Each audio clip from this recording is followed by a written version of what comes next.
So I want to start today's conversation off with a phrase that I'm sure you've heard before. And then after I state it, I want you to take a quick second just to ponder on what I said.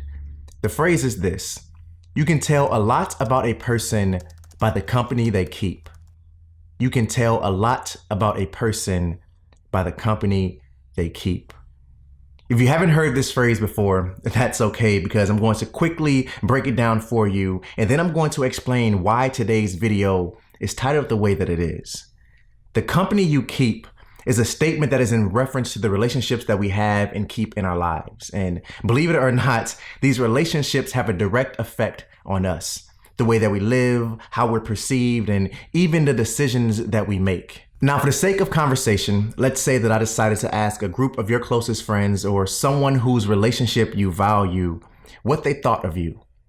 What would they say? All good things, I hope, right? Now, let's take this idea, right? Let's take this idea and point it towards our clutter, towards all of the things in our life that we're still holding on to. What would your clutter say about you? See, something that we don't typically think about is that our stuff tells a story, whether it's things that we value or clutter that we know we need to get rid of. All of it tells a story. And what's interesting about this is that you can tell a lot about a person by looking at the things and the stuff that they surround themselves with. And I know that sounds very similar to the statement that I mentioned at the beginning of this video.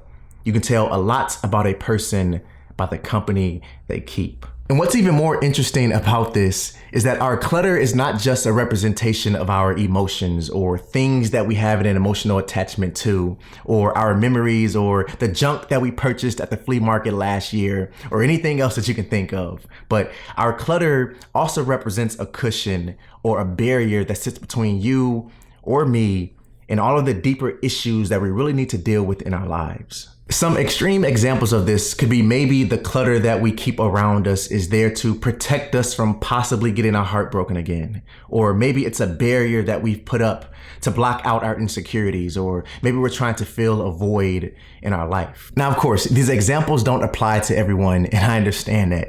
Sometimes it really is just the stuff that we've accumulated over the years, or it really is just junk that we purchased at the flea market last year. But my goal for this conversation is to really challenge you to start thinking differently about your decluttering process. Ask yourself, what would my clutter say about me? And by asking this question, then you're going to challenge yourself even further to really look deeper within yourself, to really figure out why you're still holding on to these things that you don't need to hold on to. See, for me, most of the clutter that I had, not all of it, but majority of it, was things that acted as a cushion between me and me. There was a point in my life where I really didn't know who I was outside of Mr. Smooth. Everything that I had and all the stuff that I was surrounding myself with was of Mr. Smooth. And I thought to myself, I challenged myself one day, the way that I'm thinking. And I asked myself, I said, hey, what would my clutter say about me?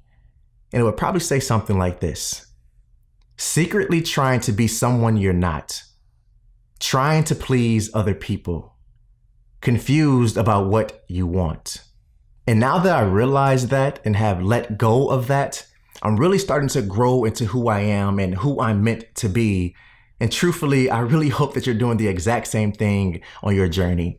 If this message touched you, if you feel encouraged now to start looking at your clutter differently, your decluttering process differently, your life differently, make sure you let me know in the comment section down below. This community that we're building is absolutely amazing. I love the conversations that we're having. We're very supportive of each other. We're helping each other grow. This community is amazing. So I just want to continue those conversations that we've been having in the comment section down below. If you enjoyed this video, as always, make sure you give it a thumbs up for me. If it's your first time tuning in, welcome. I'm really glad to have you here. If you enjoyed this and you want to join this community that we're building, make sure you hit that subscribe button down below and tap the bell so you're notified every time I drop a video.